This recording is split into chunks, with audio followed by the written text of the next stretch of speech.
Assalamualaikum warahmatullahi wabarakatuh. Bismillahirrahmanirrahim. Hadirin dan hadirat, a'azzani Allah wa iyyakum ajma'in. Pada pertemuan kali ini kita akan membahas tentang at-tafriq al-qadai. Artinya perpisahan yang memang harus melalui proses pengadilan. Di dalam fikih, salah satu kaidah yang dipakai sebagai landasan dari semua ketentuan dalam hukum fikih yaitu jalbul masalih wa dar'ul mafasid, mendatangkan kemaslahatan bagi umat Islam sekaligus menolak dan mencegah kemafsadahan. Mafsadah itu maksudnya adalah keburukan. Jadi semua hukum fikih itu salah satu landasan utamanya ini, jalbul masalih wa dar'ul mafasid. Termasuk di dalam bab sholat, dalam bab haji, dalam bab puasa dan seterusnya. Itu kalau tidak unsur jalbul masalih, mendatangkan manfaat bagi kita. Yang kedua adalah dar'ul mafasid. Nah, dalam urusan perceraian dua-duanya juga ada, yaitu unsur jalbul masalih, mendatangkan manfaat, kemaslahatan. Karena hidup kita ini tidak hanya urusan suami istri saja, tetapi ada banyak hal yang juga perlu dan wajib diurusi. Itu masalah ibadah kepada Allah, masalah ibadah-ibadah yang lainnya. Oleh karenanya di dalam syariat Islam, kalau ada masalah rumah tangga diberikan solusi dan jalan keluarnya. Tidak begitu ada masalah suaminya pergi, istrinya pun juga pergi gitu saja, tidak. Tapi ada solusi dan jalan keluarnya. Maka dalam fikih Islam itu detail sekali dibahas mengenai masalah ini. Al-aslu anna al-furqata baina az-zawjaini taqa'u bi ikhtiyari az-zawji wa iradatihi an tariqit talaq. Ketentuan asal di dalam perceraian itu antara suami dan istri terjadi karena pilihan dari seorang suami melalui jalan tolak. Jadi yang asli talak itu ya memang suami menjatuhkan kata talak. Lakin thamma halatun turfa'u ilal qadhi. Tetapi ada kondisi-kondisi tertentu di mana masalah rumah tangga itu dan perceraian itu harus melalui qadhi, harus melalui hakim. Wa yakunu lahu iqa'ut tafriqi baina az-zawjaini fiha. Maka ketika sudah dilaporkan kepada qadhi, qadhi berhak untuk memutuskan perceraian antara suami dan istri tersebut. Jadi tidak betul kalau ada orang mengatakan bahwa selama suami tidak menjatuhkan talak, maka siapapun tidak berhak untuk memisahkan. Nah, itu tidak betul. Ada kondisi-kondisi tertentu yang memang tidak membutuhkan kata talak dari suami, bisa melalui qadhi. Bahkan itu sudah diingatkan di dalam pernikahan itu. Setelah menikah ada pembacaan sighah ta'liq kan. Kalau tidak menafkahi sekian bulan, kalau tidak ada kabar sekian lamanya, maka istri kemudian tidak rela, lalu dia membayar iwad, kemudian qadhi mengabulkan, maka jatuhlah talak saya. Nah, itu kan belum mengatakan kata tolak tuki, tetapi ada prosedur yang harus dilalui. Dan ini penting untuk kita fahami supaya tidak terjadi masalah. Tetapi memang urusan semacam ini banyak sekali. Seperti kalau seumpamanya suami pergi lama tidak ada kabar, kemudian setelah qadhi itu memutuskan cerai karena lama nggak ada kabar, dicari tahu juga tetap nggak ada kabar, ternyata kembali ada, padahal sudah diputus cerai oleh qadhi. Itu bagaimana ketentuannya? Itu mending kalau belum menikah. Bagaimana kalau dia sudah menikah lagi? Perempuannya ini sudah menikah lagi dengan orang lain, tapi suami pertamanya datang lagi setelah diputus oleh qadhi. Ini nggak ada kabar, sudah 10 tahun kok sama sekali nggak ada kabarnya. Kemudian sudah diputus cerai, lalu sudah menikah lagi dengan laki-laki lain, ternyata datang lagi. Nah, ini statusnya bagaimana? Apakah dia tetap menjadi istrinya suami yang pertama yang sudah lama pergi itu, ataukah menjadi istrinya suami yang baru? Itu sampai seperti itu dibahas detail. Nah, ada kondisi-kondisi tertentu di mana perceraian itu melalui qadhi, penetapan pengadilan. Oleh karena itulah seorang qadhi, seorang hakim itu memiliki peluang yang sangat besar untuk mendapatkan pahala luar biasa di sisi Allah Subhanahu wa taala. Karena dia menjadi wasilah untuk membereskan masalah. Kan salah satu ibadah itu adalah ketika kita mau untuk raf'ul haraj 'anil muslim, yaitu menghilangkan masalah-masalah dari seorang muslim. Ada seseorang punya masalah lalu kemudian kita selesaikan, kita bantu bereskan, maka itu menjadi pahala yang luar biasa. Yang pertama, at-tafriqu bisababil ila, termasuk yang melalui qadhi, yaitu perceraian karena faktor ila. Ila itu apa kemarin?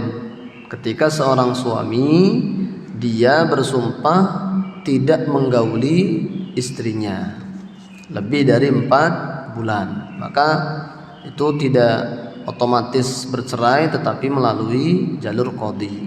Kemarin ila sudah kita bahas. Yang kedua, bisa babil zihar, yaitu karena faktor zihar. Zihar itu menyamakan istri dengan ibu kandung kita atau mahram kita. Istriku dalam keadaan marah ini, dalam keadaan ada masalah, engkau seperti ibuku.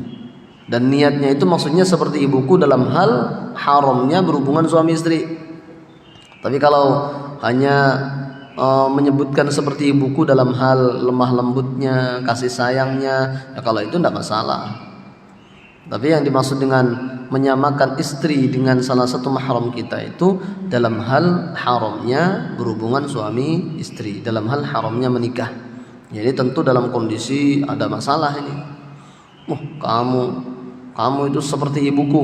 Nah, tapi dalam kondisi ada masalah dan niatnya adalah untuk mengatakan bahwa engkau seperti ibuku dalam hal haramnya menikahi atau berhubungan suami istri. Nah, itu baru zihar.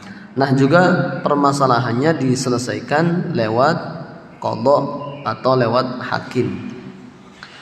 Yang ketiga, at-tafriqu bisababil li'an, yaitu perceraian karena faktor li'an. Li'an itu ketika seorang suami menuduh istrinya berbuat serong, berzina. Maka ini bukan tuduhan yang sepele. Ini membuat suami akan bisa terkena had qadzaf. Nanti di bab fikih jinayat ada kita bahas apa itu qadzaf. Qadzaf itu seorang suami menuduh istrinya padahal tidak ada bukti-bukti dan seterusnya, dituduh berzina. Maka justru yang terkena hukuman itu yang menuduh. Dia terkena hukuman namanya haddul qadzaf. Kecuali kalau dia kemudian mengeluarkan sumpah li'an. Kalau dia mengeluarkan kata-kata li'an itu yang ujung-ujungnya nanti saya bersedia untuk dilaknat oleh Allah Subhanahu wa taala kalau tuduhan saya ini dusta, itu juga melalui penyelesaiannya melalui faktor qadha atau penetapan pengadilan. Itu li'an. Makanya memang mohon maaf, tuduhan-tuduhan itu harus hati-hati betul. Selama tidak ada bukti nyata, maka wajib kita husnudzon dulu. Husnudzon, baru kalau mulai ada kecurigaan-kecurigaan karena indikasi-indikasi, itu waspada. Nah, baru kalau sudah ada bukti nyata, nah silahkan kita sampaikan bahwa ini salah.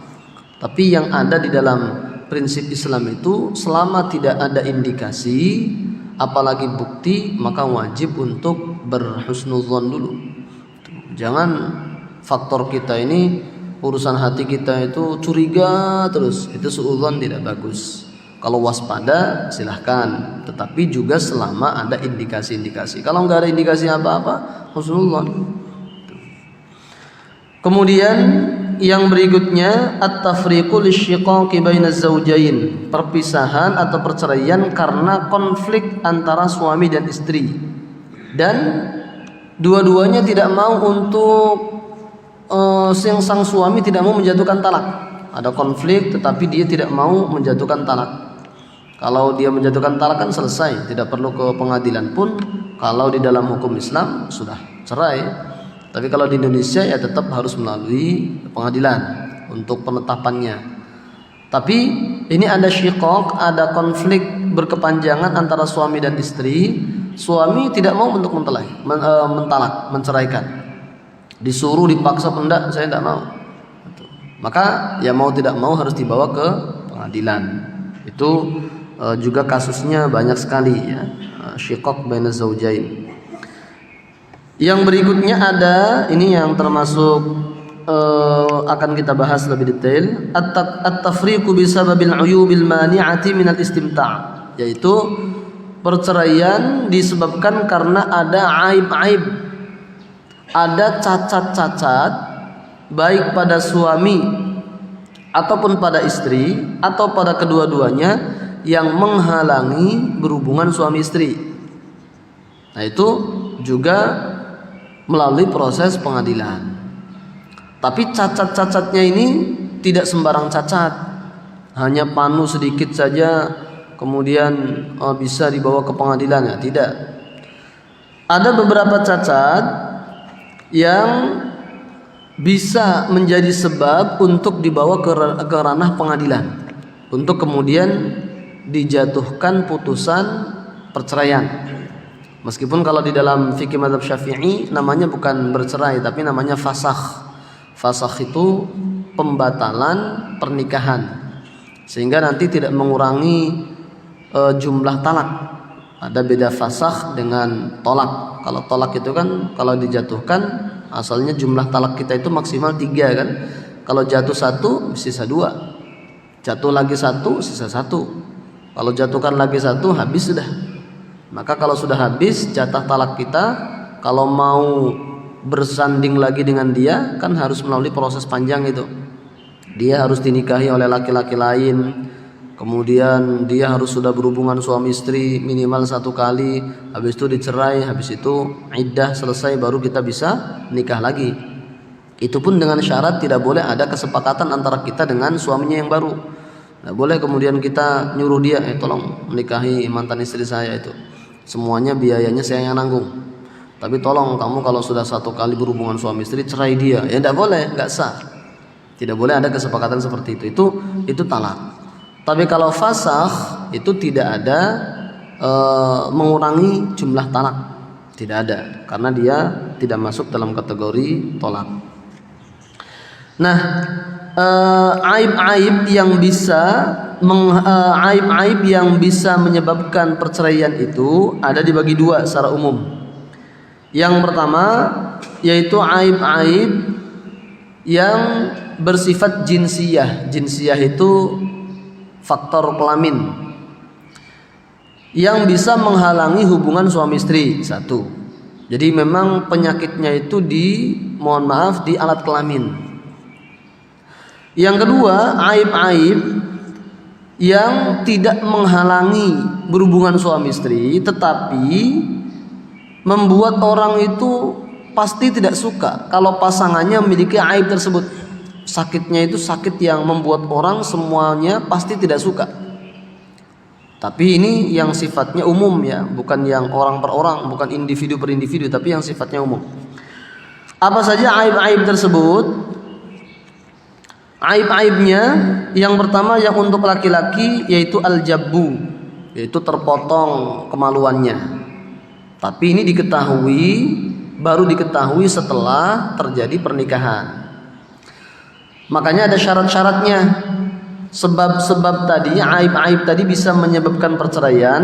Yang pertama yaitu baru tahu setelah menikah. Kalau sudah tahu sebelum menikah, sudah dikasih tahu, mohon maaf sebelum kita menikah saya mau jujur, saya punya penyakit seperti ini. Nah, kalau sudah tahu sebelumnya, kemudian ya sudah tidak apa-apa meskipun seperti itu, ya tetap kita menikah. Nah ternyata setelah menikah baru kemudian dia menyesal, ya kalau seperti itu tidak berlaku. Jadi syarat yang pertama yaitu baru tahu setelah menikah. Kalau sudah tahu sebelumnya, maka tidak bisa mengajukan melalui jalur ini. Yang kedua, alla yarda bil aibi ba'dal aqdi, yaitu tidak ridho setelah terjadi akad. Jadi kalau baru tahu tapi dia ridho, gimana ini? Sudah tidak apa-apa, saya ridho saja, saya ikhlas saja. Ya sudah, jalan terus. Yang pertama al-jabbu tadi, terputus alat kelamin laki-laki. Yang kedua al-unnah, yaitu impoten. Nah, impoten setelah melalui proses panjang diobati tetap saja tidak berhasil, itu maka si pihak perempuan boleh untuk mengajukan fasakh ke pengadilan. Yang ketiga al-khisa'u, apa itu artinya? Dikebiri. Ya, dikebiri itu juga bisa menjadi aib yang membuat istri boleh untuk mengajukan fasakh. Kemudian yang perempuan bagaimana? Ada aib-aib khusus perempuan yang utamanya ar-rotak. Apa itu ar-rotak? Ar-rotak itu artinya buntu. Tidak bisa tidak ada lubang yang membuat berhubungan suami istri itu bisa terjadi. Jadi betul-betul buntu. Bisa karena faktor tulang, bisa karena faktor daging, bisa jadi karena memang sama sekali tidak ada jalan. Betul-betul tertutup rapat. Nah, itu juga boleh seorang suami untuk mengajukan fasakh. Nah, sekarang ada pertanyaan, bagaimana kalau ada seorang perempuan yang terus-menerus istihadah? Istihadah itu kan darahnya bukan darah haid, tapi dia darahnya ya darah, bukan darah kotor ya, darah biasa tapi memang penyakit gitu. Nah, apakah kalau perempuan itu sering istihadah kemudian ada hak untuk menceraikan atau menggugat cerai lewat jalur ini? Lam yadhkuril fuqaha'u al-istihadata fil 'uyubil lati tujizu tafriq. Para ulama tidak menyebutkan istihadah sebagai sesuatu yang membolehkan untuk bercerai. Sehingga tidak boleh seorang laki-laki beralasan karena istrinya itu sering istihadah lalu kemudian mengajukan ke pengadilan. Kecuali ada, yaitu Syekh Ibnu Taimiyah mengatakan bahwa itu pun termasuk hal yang bisa menjadi sebab perceraian. Itu Syekh Ibnu Taimiyah. Alasannya karena ya banyak laki-laki yang tidak menyukai hal semacam itu. Tapi kalau menurut mayoritas ulama tidak. Dan ini juga banyak obatnya ya. Untuk mengobati semacam ini sekarang sudah banyak dokter-dokter yang canggih untuk mengobati masalah istihadah yang terus-menerus. Sehingga menurut mayoritas ulama tetap saja itu tidak menjadi sebab untuk bercerai. Nah, sekarang bagaimana dengan kemandulan? Mandul itu apakah juga bisa menjadi sebab untuk bercerai? Maka ini juga menjadi perselisihan di antara para ulama. Jadi setelah diperiksa akhirnya ketahuan, oh mandulnya ini di perempuan atau mandulnya di laki-laki. Kan bisa juga laki-laki itu faktor-faktor tertentu akhirnya dia dipastikan ini tidak bisa, ini spermanya ini tidak aktif, tidak bagus, sehingga macam-macam lah, sehingga tidak mungkin akan timbul anak menurut analisa dokter.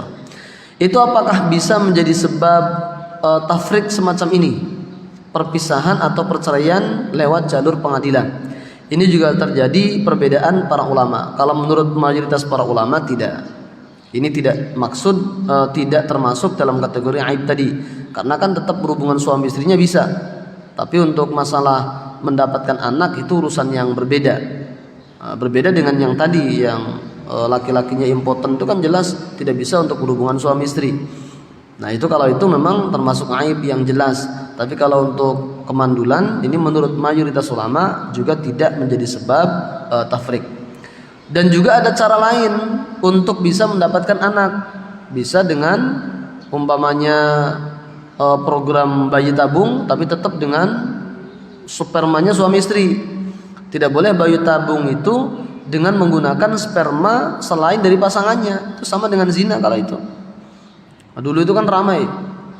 Jadi ada spermanya orang-orang hebat itu dikumpulkan, lalu kemudian siapa yang pengen punya keturunan umpamanya cerdas, maka dia beli spermanya orang hebat ini, lalu kemudian dicampurkan dengan sel telurnya istri, maka kemudian jadi anak. Itu sama dengan zina. Tidak boleh spermanya dengan sel telurnya itu selain pasangan yang sah, tidak boleh. Harus dari pasangan yang sah. Karena kan ada orang tuh yang kandungannya yang lemah, sehingga kalau di dalam rahim dia tidak tumbuh, tapi kalau melalui media khusus di luar itu bisa tumbuh, baru kemudian ditanamkan ke rahim istri. Itu ada yang bisa, tapi tetap syarat utamanya harus dari pasangan yang sah, tidak boleh dari luar pasangan. Nah baik, sekarang ada juga aib-aib yang berlaku pada suami atau istri. Kalau tadi kan khusus suami, khusus istri. Sekarang ada yang aib yang bisa terjadi pada suami atau istri. Pertama, al-junun, gila. Nah, gila itu bisa menjadi sebab untuk menggugat perceraian di pengadilan. Kemudian al-juzam. Al-juzam itu penyakit kusta. Kemudian al-baras, penyakit lepra.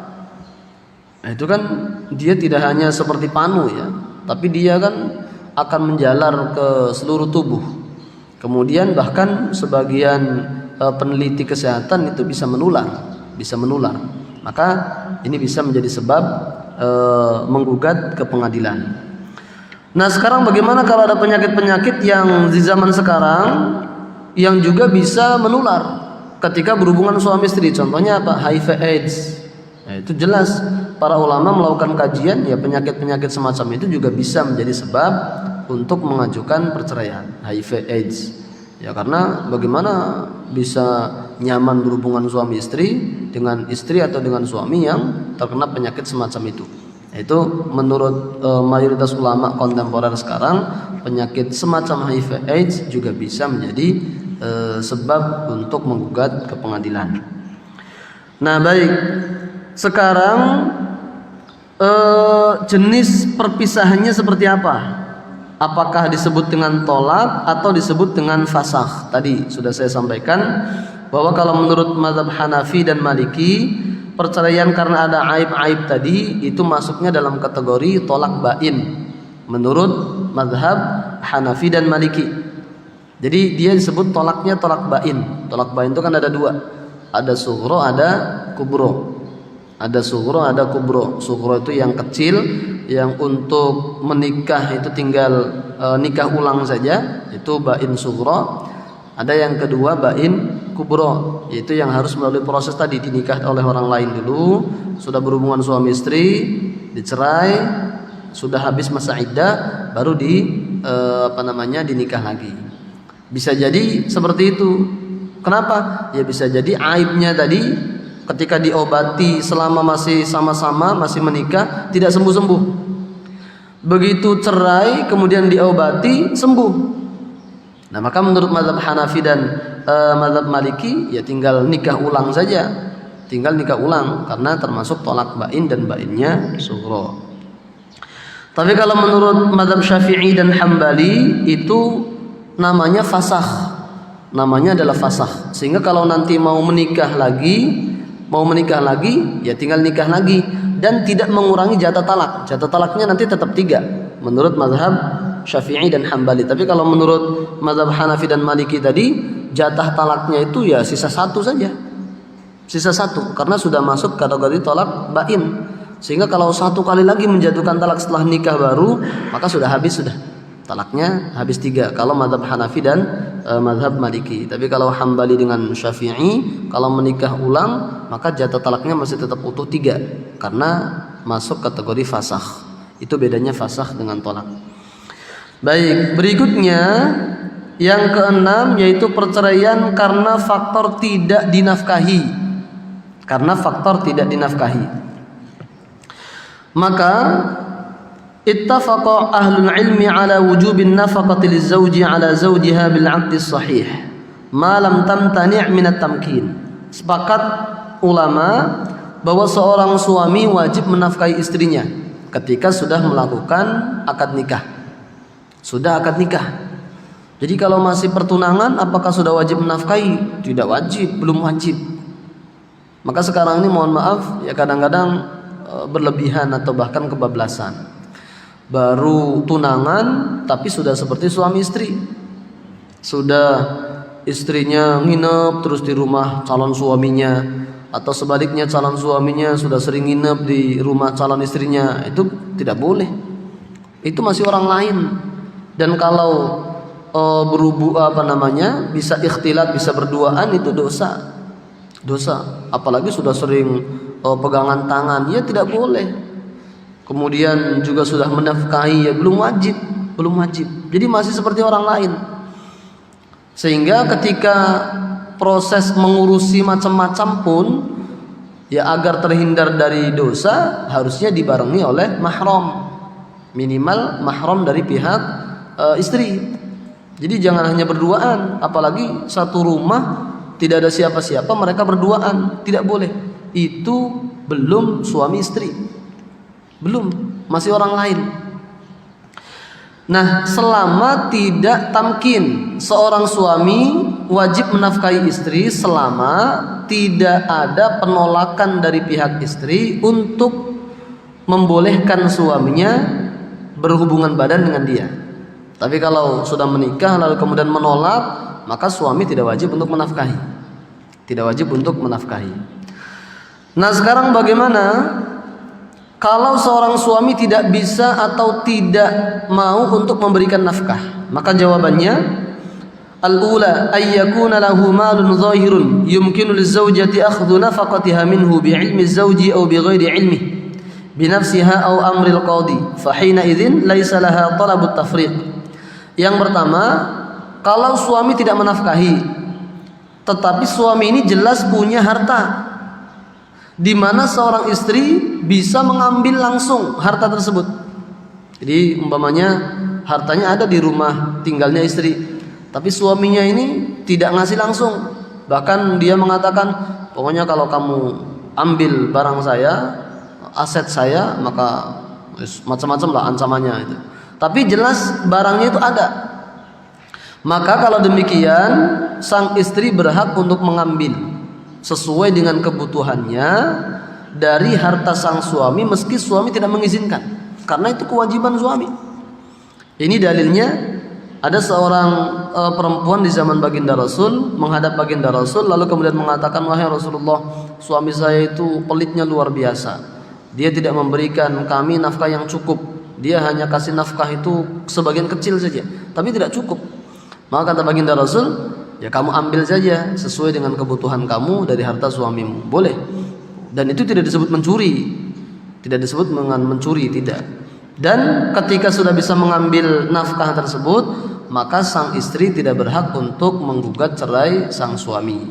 Ya, kecuali ada faktor-faktor lain, umpamanya ancamannya itu betul-betul dibuktikan, maka ya silahkan bisa menggugat. Nah, yang kedua, kondisi yang kedua, alla yakuna lizauji al-mumtani'i 'anil nafaqati malun zahirun. Kondisi yang kedua, suami ini tidak diketahui memiliki harta, sehingga sang istri tidak bisa untuk mengambil harta yang bisa mencukupi nafkahnya dia. Hanya ditempatkan di sebuah rumah, tapi di situ tidak ada sama sekali beras, tidak ada uang, tidak ada yang lain-lain. Kemudian dia minta nafkah, sang suami tidak mau untuk memberikan. Bisa jadi karena memang pelit, atau bisa jadi i'sar. I'sar itu artinya memang suami tidak mampu untuk menafkahi. Itu bisa juga. Maka bagaimana kalau seperti ini? Fa fi jawazi raf'i zaujati ilal qadi wa talabiha at-tafriqa lidzalika khilafun baina ahli ilmi. Maka ada beberapa pendapat ulama, apakah seorang istri boleh untuk mengajukan perceraian karena faktor tadi ataukah tidak boleh.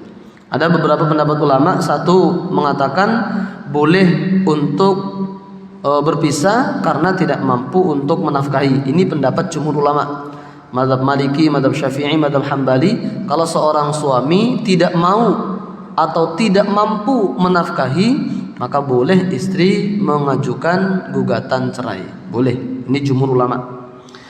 Dalilnya di sini banyak sekali, di antaranya surah Al-Baqarah 231, wala tumsikuhunna dhiraran lita'tadu. Janganlah kalian menjaga atau mempertahankan seorang istri dhiraran, dalam keadaan membahayakan dia. Ya kalau lama-lama tidak dikasih nafkah bisa meninggal dunia, apalagi kalau dia punya anak. Apalagi dia masih muda yang punya potensi untuk mencari nafkah sendiri, tetapi dilarang oleh suami. Kamu pokoknya tidak boleh kerja. Tapi tidak dinafkahi juga. Ya maka ini jelas menurut mayoritas ulama boleh untuk mengajukan gugatan cerai. Pendapat yang kedua mengatakan tidak boleh mengajukan gugatan cerai. Ini mazhab Hanafi. Tapi ditolak oleh mayoritas ulama. Nah, bagaimana tidak boleh mengajukan gugatan cerai? Orang dinafkahi tidak. Kemudian diberikan kebahagiaan, apalagi orang nafkahi saja tidak. Kemudian pendapat yang ketiga mengatakan la yajuzu tafriqu bi'adamil infaq. Tidak boleh untuk mengajukan gugatan cerai karena faktor tidak diberikan nafkah. Bal yajibu 'ala zaujatil musirati an tunfiqa 'ala zaujihal mu'sir. Bahkan sebaliknya, istri wajib untuk menafkahi suaminya yang tidak mampu. Ini pendapat yang ketiga. Tapi ya sama, ini pendapat ini juga ditolak oleh mayoritas ulama karena yang berkewajiban itu suami. Ini mazhab Imam Ibnu Hazm Al-Zahiri. Beliau dari mazhab Zahiriyah. Dalilnya di surah Al-Baqarah 233. Wa 'alal mauludi lahu rizquhunna wa kiswatuhunna bil ma'ruf. Seorang ayah atau seorang suami wajib untuk memberikan nafkah kepada seorang istri, termasuk makanan, pakaian dengan cara ma'ruf. La tukallafu nafsun illa wus'aha. Ini yang diambil. Seseorang tidak dipaksa kecuali sesuai dengan kemampuannya. Nah, karena suami tidak mampu katanya, maka ya tidak wajib. La tudar walidatum biwaladiha. Seorang ibu tidak boleh membahayakan anaknya. Wala mauludul lahu biwaladih. Begitu pula seorang ayah tidak boleh membahayakan anaknya. Wa 'alal waris mithlu dzalik. Begitu juga ahli waris. Nah, menurut mazhab Ibnu Hazm Al-Zahiri, kalimatnya la tukallafu nafsun illa wus'aha. Itu yang dijadikan sebagai patokan. Jadi seseorang itu tidak dituntut melebihi kemampuannya. Ya, tapi kalau menurut mayoritas ulama kalau seperti itu ya kasihan si istri. Masa dia disuruh puasa terus setiap hari? Gitu. Bahkan baginda Rasul itu memberikan pilihan kepada istri beliau. Apakah masih tetap bertahan dengan saya? Tapi ya kondisi semacam ini karena kan sudah pernah saya sampaikan, bahkan selama 2 bulan berturut-turut, yaitu 60 hari, rumah tangga baginda Rasul itu tidak ngebul dapurnya. Bahasa kita itu enggak ngebul dapurnya. Bahkan rumahnya itu gelap gulita, tidak mampu untuk membeli minyak untuk menyalakan api, tidak mampu.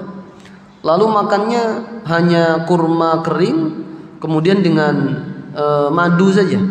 Maka Rasul oleh Allah diperintahkan untuk menyampaikan pilihan kepada istri beliau.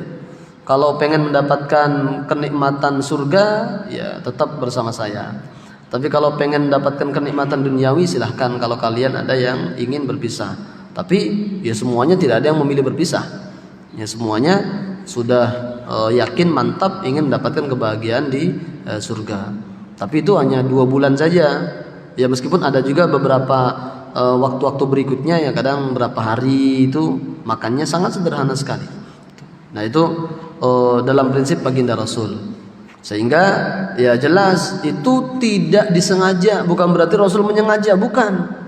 Menyengaja ditahan-tahan, jangan dikasih nafkah, diuji kesabarannya. Tidak begitu. Nah, itu sudah masa seperti itu lewat itu. Kalau sudah menikah ya punya kewajiban, bukan lagi saatnya menguji-menguji. Kecuali memang keadaan nyata, ya sudah silahkan. Nyata memang tidak mampu, maka silahkan sampaikan. Tapi kalau mampu tidak boleh kemudian kita uji-uji. Nah ini saya uji, coba istri saya ini seberapa sabar dia. Tidak boleh lagi sudah itu. Baik, jadi kesimpulannya apa? Menurut mayoritas ulama yaitu pendapat yang pertama. Kalau tidak mampu menafkahi atau tidak mau menafkahi, maka boleh istri itu untuk melaporkan kepada qadhi, menggugat cerai. Baik, sampai sini dulu ya. Masih ada beberapa poin lain, yaitu karena faktor KDRT ini ada, kemudian ada faktor pergi lama itu juga ada. Lalu kalau faktor berikutnya murtad atau asalnya dua-duanya non muslim kemudian salah satu menjadi muslim, itu masih ada pembahasannya. Mudah-mudahan Allah Subhanahu wa taala menjadikan keluarga kita keluarga yang penuh sakinah, mawaddah dan rahmah, dan mudah-mudahan sesuai dengan semboyan baiti jannati, rumah kita, rumah tangga kita bisa menjadi pengantar kita untuk mendapatkan surga dan ridhonya Allah Subhanahu wa taala. Amin ya rabbal alamin. Al-Fatihah. A'udzu billahi minasyaitonir rajim. Bismillahirrahmanirrahim. Alhamdulillahi rabbil alamin. Arrahmanir rahim. Maliki yaumiddin. Iyyaka na'budu wa iyyaka nasta'in. Ihdinas siratal mustaqim. Siratal ladzina an'amta 'alaihim ghairil maghdubi 'alaihim waladdallin. Amin. Amin ya Allah ya rabbal alamin. Bismillahirrahmanirrahim. Alhamdulillahi rabbil alamin. Allahumma salli ala sayyidina Muhammadin wa ala alihi wa sahbihi ajma'in. Allahumma anfa'na bima 'allamtana wa 'allimna ma yanfa'una.